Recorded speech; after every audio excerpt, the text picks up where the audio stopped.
there! Welcome to the Aspect Podcast Network, the home of Bending the Narrative. Go ahead, hit that subscribe button below and be the first to listen to our new episodes and other shows from the Aspect, covering topics such as Marvel, Star Wars, Game of Thrones, and more.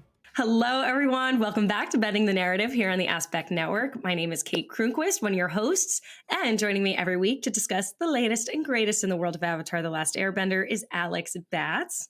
Alex, how you doing?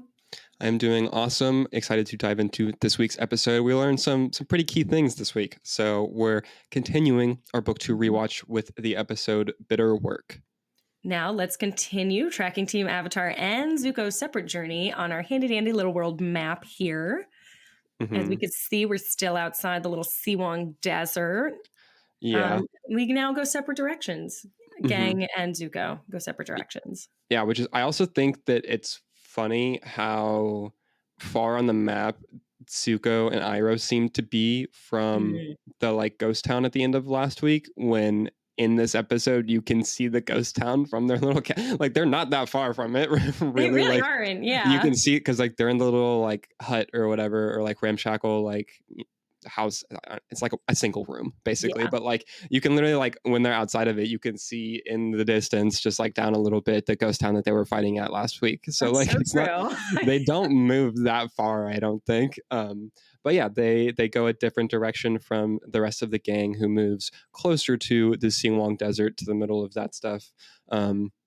And they have their own little campsite here. And then both groups just kind of stay in the same location for the entirety of this episode. There's no moving around because each set has someone who's trying to learn more about bending and get further in their education there. So this went separate ways, moved a little bit, but then just kind of like set up camp and finally sitting after being chased so much. I think it's a good break for they kind of characters. They just like sit down and kind of chill for an episode, which is good. So Sokka really wanting. Yeah. So diving into this episode, book 2, episode 9 is directed by Ethan Spalding and written by Aaron Hazaz. And if you're just joining us, we will be discussing the show in its totality. So of course, be warned about spoilers. So the TLDR for this episode, this one's a little bit easier to get through than last week's, where again, we get a previously on, which I think is just going to be there for the rest of the series now. We have Aang is starting his earthbending training in earnest. So we get to that, and then kind of like going through that, we get a flashback to Iroh and his son before getting to Iroh and Zuko, who like Zuko now needs to learn more advanced firebending techniques and practices. We get that. We get Aang not doing very well in his training, and just like not getting it. We get Toph being a very aggressive teacher and not giving positive reinforcement. I did make one note that I think is hilarious, and I know this is a thing that they've talked about. I can't remember in what all, like if it was in the art book or like in bonus features or something, but the fact that when Toph puts the rock suit on, her eyes are still like exposed, which is the most pointless thing ever. But it's she hilarious. She get something in them, but she doesn't need to see. Yeah, it's great. So this episode is basically both Zuko and Aang learning more about bending. Like they're just each trying to learn more. Like Aang's obviously trying to learn earthbending, and Zuko is trying to get better at firebending and learn lightning. We get Iroh explaining to Zuko that firebending uses both positive and negative energies, and when those come crashing together, you get lightning. Both Zuko and Aang are struggling real hard because of their inner balance not being balanced, essentially. They're like not getting it. I love Zuko gets the kind of moment that was similar to both Katara and Sokka last week, whenever like Katara was like, I'm not angry or whatever. She doesn't say I'm not angry. I can't remember what she says, but like she's like, I'm completely calm. Yeah, like that. And then Sokka also doing the same thing. And then you get Zuko, like Iroh's like, you're struggling because of your like inner turmoil. And Zuko being like, what turmoil? What inner turmoil? Which is great. And Iroh continues dropping bars like he always does, being like, pride is not the opposite of shame, but its source. Like true humility is accepting and overcoming that shame. Iroh's so great.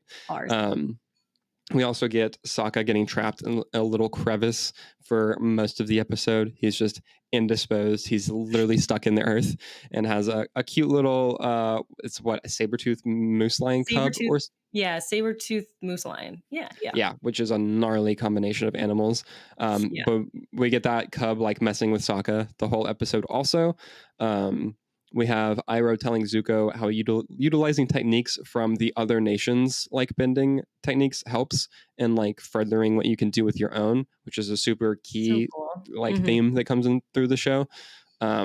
We get Aang finding Sokka eventually and like standing his ground against the saber-toothed moose lion cub's mother, because that is a gigantic beast. And like after he does that, Toph comes in and is like, hey, like you can do this, like you just stood your ground against this beast thing, like you can do some earthbending. And like that helps him overcome his mental block. And Zuko, on the other hand, is struggling the whole episode, doesn't really figure it out, is not able to figure it out, and is also, it's really funny because Iroh talks about how Zuko needs to be able to like, he's like, well, maybe if you can't like directly conjure lightning, like you'll be able to redirect it. And Zuko's like, all right, well then throw lightning at Like, me. hit And me. Iroh's like, I'm not gonna do that. Like Like, it's like, all right, no. bro, like how is this gonna work then? Like you can't do it. But so you get Zuko literally like he doesn't make progress in this episode essentially, and at the end he's literally asking to be struck by lightning, like he's begging to the skies to like strike, Baby. and he's like, you always like hurt me anyways, Never like held just back like before. yeah, like hit me. And like Ah! just the most dramatic thing. And the episode ends with Mhm. him like not being struck by lightning, just crying on the top of a little cragged like rock and We all need that moment. I get it. having a whole ass breakdown in the rain. It's You get one the of those classic days. like tear falling down his cheek while like, and you're like, is it rain or a tear? And like it's obviously a tear, like Ah! but like the like classic trope of the crying in Yeah. the rain. um So good. so yeah, this episode a lot more straightforward, not the last one wasn't, but like just a lot like they kind of like slow down a little bit and have Mhm. Zuko and Aang both again are like arguably two main characters of the show getting like doing dealing with similar things and kind Mhm. of needing to further their And their training. parallels. Yeah. So what do you think about this episode on the whole? So many good things. Of course. I love it. We do get like the parallels of Zuko and Aang, and like you just said, the solidifying that Zuko is also a main character, possibly. Yeah. Hmm. Some amazing Iroh moments, just like just beautiful Zuko Iroh moments. I think this is such a big episode for that, for the two of them and their relationship, and to show that that's going to be the relationship for them. Like that's going to be an important arc for them, them Hmm. getting closer and Iroh helping Zuko, like basically being his therapist. Yeah. Um, and I like you also said, think mhm. that they do a very conscious thing where you have the flashback with Iroh and his son, and then cut to Iroh being with Zuko, and it's like Zuko's essentially like filling that, like not like replacing his son, obviously, but Obviously, like but it's filling that like hole in his heart. yeah, like it's that's that I'm like level. sobbing. It's like that level of familial That familial fla- bond, yeah, like familial one. is so That good. flashback hit like a freaking wrecking ball.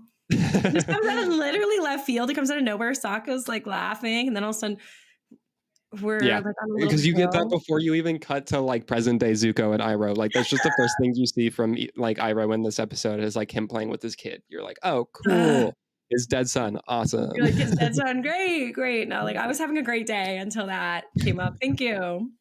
Yeah. And it's just so beautiful. And then I like when he wakes up too, and Zuko's like, I know I should probably get along with my sister. And he's like, no, she's crazy and she needs to Oh, go it's down. so funny. He's like, I know you're going to say Awesome. that like we need to figure out a way to work with her, and he's like, absolutely not. She has lost all of the marbles. Like, Which I love too. I think it's a great way to show that like Zuko's trying, but he just can't get it right. No matter what he does, he just can't get it right. And that is the theme of this episode is that poor, like, he's so good and he's trying, but mhm. it's all the odds are against him and he's just has horrible luck. Yeah, Paralleled with Aang, who keeps is able trying to but figure it doesn't out. get it. And he does Yeah, figure it out. But that's because he has, I it's don't know. the it's not that Zuko doesn't have a support system because obviously Yeah. he has Iroh, but like Mhm. Aang has such a much more well-rounded and also I don't want to say less trauma because dude survived a genocide. But like Yeah. it's not Yeah. it's not as like a direct like he doesn't have as much abuse, I guess, in his Or like like he's dealt with trauma. what's inside of him. He doesn't have Yeah.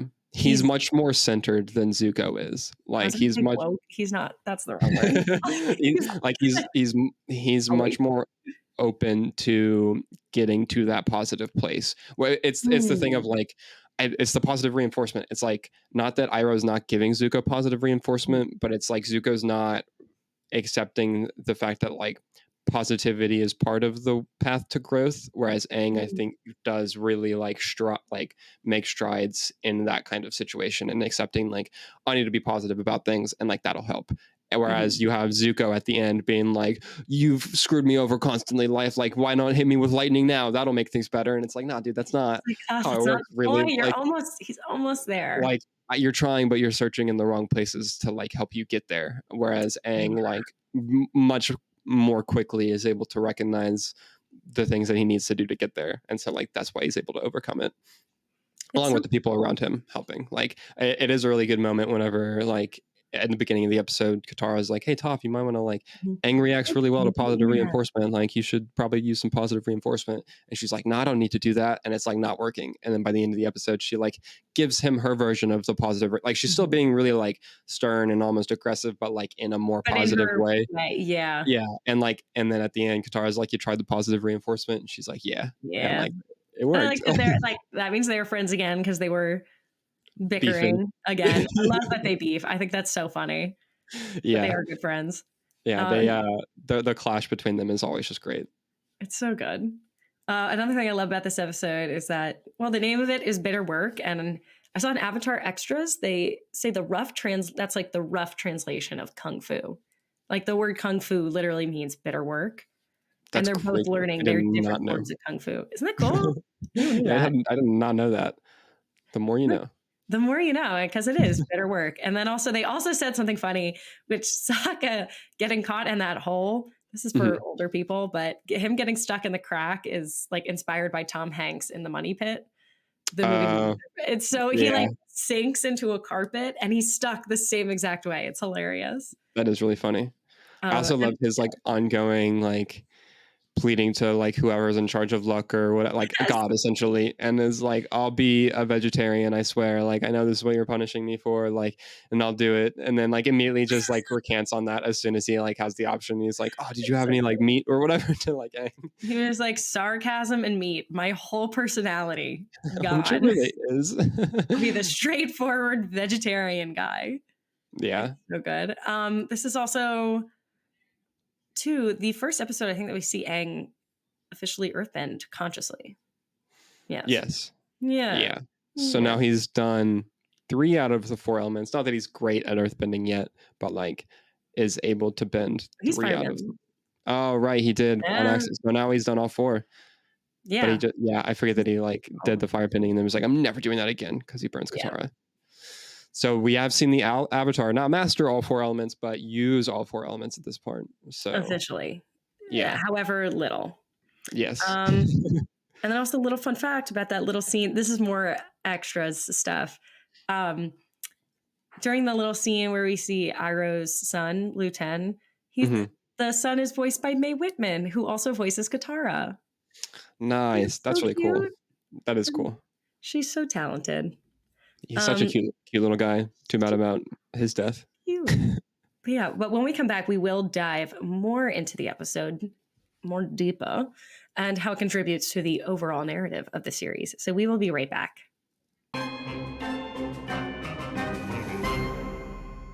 Hey, Aspect listener, I'm Robbie. And I'm Alex, enjoying the show here on the Aspect Network? Then check out Framing the Force. We are your one-stop shop for all things in a galaxy far, far away. Each week, we discuss everything from the latest news and releases to the hottest topics in the fandom. Beyond the films and series, we share our thoughts on every corner of the Star Wars universe, from comics to video games to collectibles and everything in between. Join us every week as we discuss one of the greatest franchises in film history here on the Aspect Network. Now, back to the show. Welcome back to Beneath the Narrative. Before the break, we broke down the episode Bitter Work, and now we're discussing how this episode contributes to the overall series and story in the world of Avatar. Kate, let's start with you. How does this episode play into the larger narrative? Well, like we said before, this is very Zuko-centric, I'd say, even though this is also focusing on Aang learning earthbending. Sorry, he knows airbending. Yeah, he's got to practice being a prodigy airbender every now and then. Prodigy of airbending. We learn so much about Zuko, and we get so many good little tidbits of him and his relationship with Iroh, and what his journey will be. we get so much about his personality, that he's actually a good guy. And we get so many good little Iroh lines, like you said before. He has that line about shame. He's like, Prince Zuko, pride is not the opposite of shame, but its source. True Mhm. humility is the only antidote to shame. So good. And then Bars. he talks about too. I just love. I think this is so important too for the whole show. Iroh explaining all of the elements Hmm. and like the people of those elements. Like, what does he say? So he equates fire, earth, air, and water to power, substance, freedom, and change, and how the people in those like nations or the people up, Nations yeah, they embody reflect that. that. Hmm. I think that's so cool. And he's like, you can learn from that and use it in your bending techniques, which is good lore. So like we get again some good lore in this Yeah, episode I think about that this, how it I works. think that's probably like the biggest, aside from the emotional stuff with like Zuko and Aang, Mm-hmm. you do get a lot more about, yeah, the like world building and the like ins and outs of the nations and their cultures, and then also like specifically the bending and their techniques and how they like operate, because you get it from Iroh some, but then you also like whenever Aang is struggling to earthbend and he's like, I'm gonna go like practice some water bending because he knows he's good at that and he wants to feel Yeah. better about himself. Like, so He screw this, needed I'm gonna some do something confidence. I can do. And like Katara, is talking to him and she's like, explaining how the water and fire are opposites. She's like, well, what's the Mm. opposite of air? And he's like, earth. And she's like, well, that's why you're struggling. Like, earthbending is your natural like opposite, like that's why you're having such a hard time with this, like, and that even is highlighted like earlier in the episode too, whenever he like can't bend the rock, like he can't earthbend the boulder, the big rock or whatever, and Mhm. he's like, maybe if I come at it from a different angle, and Toph is like, no, like stop thinking about this like an airbender, Mhm. there's no like other angle you can take or like clever way Mhm. to get around this, you just like have to confront it head on, which Uh, like again shows a lot about both the air nation, like the air nomads, and mhm. how earthbenders operate and like their different outlooks and approaches to things, and how that reflects into their bending practically. But yeah, just getting like all of those tidbits and like Iroh talking about the nations representing different things and how the elements bounce off of one another, and then also it being a really important thing where like you can learn from the techniques of the other ones to like influence your own, and how it kind of like blurs the lines a little bit, and like how that can make you a better bender if you're not just like closing yourself off to the other ones just like on principle, like just for like no reason basically. um Hmm. and how that makes it to where like he's like, well, I'm able to do this because like I paid attention to what the other nations are doing and like what their benders do, and like that helps further my own bending and those kinds of things. And then It's like it's not just reserved for the Avatar. I think that's so yeah. cool. Yeah, which is a really cool point. He's like, the Avatar is, I don't remember what he says exactly, but like, it's like, yeah, obviously the Avatar is like special in a little bit, but like, it's Mhm. not that you can't learn anything from the other nations as well. Like, there is Oh, stuff there that's useful. what does he say? He's like, if you draw. Oh, wait. I have the quote. He says, it's important to draw wisdom from many different places. If you Mhm. take it from only one place, it becomes rigid and stale. Understanding others, the other elements, and the other nations will help you become whole. Uh, Oh, yeah, which is so good. And like then even, true especially for that, like, life. no, 100%. And like, especially the last line about like becoming whole, that's another really big theme in this episode. And then also will play a big role in the series, like uh, on the whole, because like it's about the reason that Zuko and Aang are struggling and not able to, or a big reason they're struggling and they're not able to achieve their goals here, is because they don't have that like inner balance and like peace, and like they're not Mm. understanding that, and like that'll be a huge thing, obviously, like Zuko needing to like do that and be at peace with himself, but then also that comes back into play with Aang later on whenever he's trying to like master all of the cheese, and like the God, I'm blanking on his name, but the guy being like, you need to like let go of all your attachments and like center all of your cheese and like that kind Oh of yeah, thing. And Yatsu? like, No, yeah, is it? nope. Yatsu's dead. Yeah, Wait. it's Oh, what's his name? Does he have isn't a it one of name? the, I think so. No, He's got to. Does no. he? We don't meet him. We don't meet this guy until way later. We haven't met him yet. It's way later whenever we meet Yeah, him, yeah, yeah. but because it's like it's in the book. It's in It's this the end books. of book 3 because No, this it's is the end of. right. Uh, He's the guru. The guru is what he wow, is. look at us, experts. We But should yeah, have it's a the. podcast about this show. But it's the end of book 2, because it's whenever he's like, you need to let go of your attachment to Katara, and Aang is Yes. like, no. He's like, oh. Um, but it's still like on that theme of like needing to. Oh, right, it's the chakras, not the like cheese, but like Mhm. still. We were getting somewhere. We were getting somewhere. It's the same family of things. But like, yeah, it's that like idea of needing to reach the like inner balance and be like in tune with that, is a big thing that this show plays with and like emphasizes. And so that's another thing here is like the reason they're failing with this is because they don't have that. So like that's a pretty pivotal thing. And it's nice to like for them to not like introduce it for the first time, but like emphasize that more again here. Yeah, like that too, that Zuko and Aang are having that parallel. Aang needs to be more Aang needs to be more like Zuko. Zuko needs to be more like Aang. Yeah. And that they learn from each other. They need to and can learn from each other, but we Right. won't get that until later. Well, way later, because we get Way Zuko again later. rejecting stuff by the end of this book, but it's No, fine. he's just stubborn. But that's He's Fire the- Nation. Now, like that's a thing too. He describes the Fire Nation people are, or no, sorry, that's Earth people are stubborn. But he's stubborn. The Fire Nation is very like stuck in its ways though, and like we're right and everyone else is wrong. And so Zuko's like, no, like there's only one way for me to do this. And I was like, bro, I just gave you a lesson about how that's not the case. Like, come on, can you like I just told you about this. Can you please like pick up? Come on, man. I do also love this is again, I was talking about this a bit in the last episode, but Dante Bosco's voice acting. He's so this isn't just like he's at the Nickelodeon studios pulling out freaking Emmy Award winning performance here. Yeah. He's getting vocal fry. He's crying, screaming. He's in that booth making magic. Yeah, no, he really is. He I mean, there's a reason that he's so praised for the performance, and everyone was like, "Oh, he nailed it," because like he just consistently like brings the best work that you possibly can to this. Like, and it's so I just feel like in shows that, for again, I hate to say it, but like a kid's show, quote unquote, you're really digging deep here and really getting into it, and like I don't know, like using Meisner technique to really get this out, like.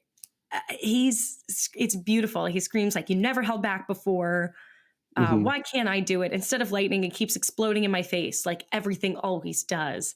Oh, which also is like, damn, bro. All right, man. Like, also not that something like exploded in your face. You just got burned by your father, but like pretty close. Like, I guess like if you've seen his life, you'd think the same way. And I think it's so accurate too. It's so accurate of his age, and I'd say like this is like my brother growing up. He's very like everything's always against me, emo, and he's very much the like 16-year-old. Like the world's out to get me, life's out to get me. Like nothing. Like come on, like just throw like the other bullshit at me because that's what you're always doing. Like this all sucks. Like I'm grumpy and mad about it. I'm just trying my best, but like nothing's working. Like he's like we're full like emo Zuko at this point. I mean, but he's justified. That's the thing. His father did banish him. Nothing is. His sister is way better than him. His mother did leave. He does. Yeah, I guess he's kind of justified in his like everything's like kind of rough. Everything's against him. I mean, well, on the plus side, at least he didn't lose like all of. I mean, I guess effectively for him, he did lose all of his people, but like he still has a nation at least. Unlike someone else. But that's again showing the like strong contrast between the two of like their responses to that adversity, where like whereas it breaks Zuko and like he has a really hard time getting over that, like it temporarily breaks Aang for like a few minutes in like episode 2 but then like a few minutes like but then he's able to rebound from that, and that comes from again, because I don't want to discount Iroh as a support system for Zuko because it's really crucial that he has that, but like it just goes again back to the personality difference between Aang and Zuko and the fact that like Zuko not realizing how strong that is for him, whereas Aang immediately is like, oh, I have my friends and like people that care about me still, and like it is worth doing. And I think part of it is also the fact that it's Aang has an external an external and internal responsibility as the Avatar that Zuko doesn't. Like, I think that Aang is able to get over it in part because like he has to get over it not for himself, the only reason that Zuko has to get over stuff is because For himself. yeah, like he's doing it for himself. And when he is finally able to get over it This is so successfully, it's true. because he realizes that he needs to do it for other people. And like that's how he's able to finally, like, when he's like, oh, I need to like help them. And like that's what finally like gets him over the hump of like not just doing everything for me. Right. It's like when he's able to do it, but like Aang has that from the beginning, because like I have this responsibility to the world as the Avatar. So he's like, I need to like They're get my just kids. yeah, which is insane because Aang is 12, but like Yeah, Aang is 12. Zuko's what, like, like 16, 17? yeah, Zuko's 16, I think at this point still. 16, yeah, 16 or 17. Yeah, Because they don't 16, really like, 17. he's like 17 by the time the show ends, I think, which is ridiculous. Like, Yeah. bro can barely drive. I'm not 24 and I yeah. barely have any of that figured out yet. So Not that he has a there. car or anything. They do though. I mean, we saw last week they've got the like, I don't even know what you consider the Oh, thing. it's called the train tank. It is a train tank. I was gonna be like, it's not exactly a train. It's like also not exactly a tank. So I guess they were pretty smart with that. It's a tank train. um, but yeah, it's so funny that they have like those kinds of things, but like not trains or not Oh, yeah. cars like Oh, normally. yeah. Like they have everything else. I guess it serves the story. I mean, we'll get to cars later on when we get to Korra, but When we get to Korra, yeah. Anything else you want to say? I'm trying to think of anything we missed. I don't think we really did. No, I mean, there's not really, not to say that there's not that much in this episode, but it's a really like focused episode in the fact that like Yeah. it really is like about, hey, they just need to take a beat. They need to train some. We learn some more about the like mechanics of bending and like about lightning and like how that works out. I do really love when Iroh's like talking about one, like being able to bend lightning and like how that comes from the two energies, like the positive and negative energies crashing together, and that's how you get lightning and like harnessing that. But then also when he's talking about redirecting it, how like the way it moves through your body. And I love how he's like careful to make it not go through your heart, obviously, because like then you'll die.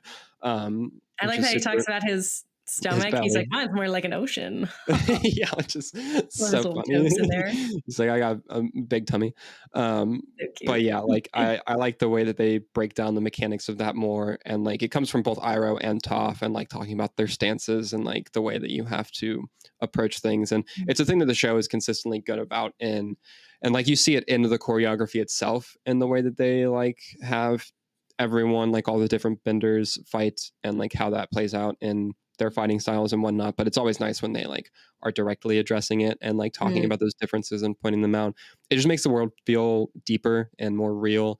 And like this is a very like thing. It's a thing that they've very thoroughly thought about, and like yeah, just put the effort into to make it like a very fleshed out thing for all of the nations and all of the like, hey, we gave them superpowers, but it's like a very thought through. Like there's rules, yeah. Yeah, and like, I love that.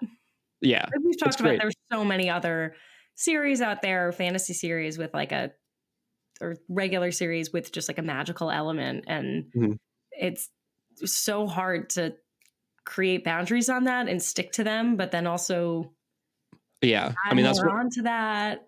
That's like honestly one of the most difficult things I think in fantasy stuff, because I also at the same time like I love whenever you're able to establish like, you know, magic or powers or whatever, and like you have to have your like rules set up for it, because like if you don't have any rules or whatever, it's just kind of like a weird nebulous thing of like, oh, whatever. But at the same time, I like personally like also do like sometimes when things are like, oh well, the magic is just magic and there's not really an explanation for it because it's magic. That's the whole point, right? Yeah. And so like I think that works sometimes, but I think that they were really smart in the way that they approached this, of like they were very plot holes almost. Yeah, like they were very conscious of all of the decisions that they made and like really stuck to them. And then because of those early decisions are then able to like expand upon, like the fact that we got lightning bending out of like that being part of the Fire Nation and like fire bending and stuff like that is something that I don't think that you like immediately would think of, but like they eventually down the line, then they're like, oh, how can we like expand to this some and like, you know, add another layer here, and they do that, and then they do it again when they introduce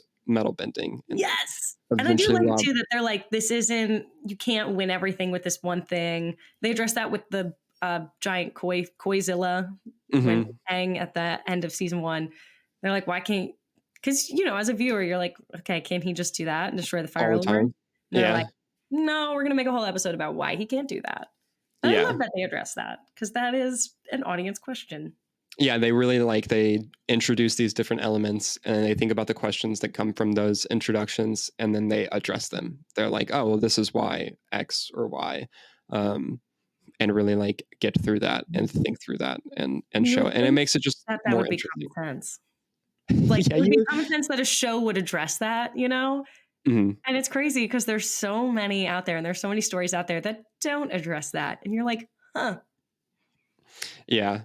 But yeah, I mean, it's a great episode. It's really a straightforward one. They are very much just about addressing and them having. It's also cool that you do consistently get the characters needing to learn more, Mm, where it's. I don't know. I feel like that's a kind of often underrated or overlooked thing where mm, you always get the training montages and things, of the person you either get the training montage or you just skip over it or whatever.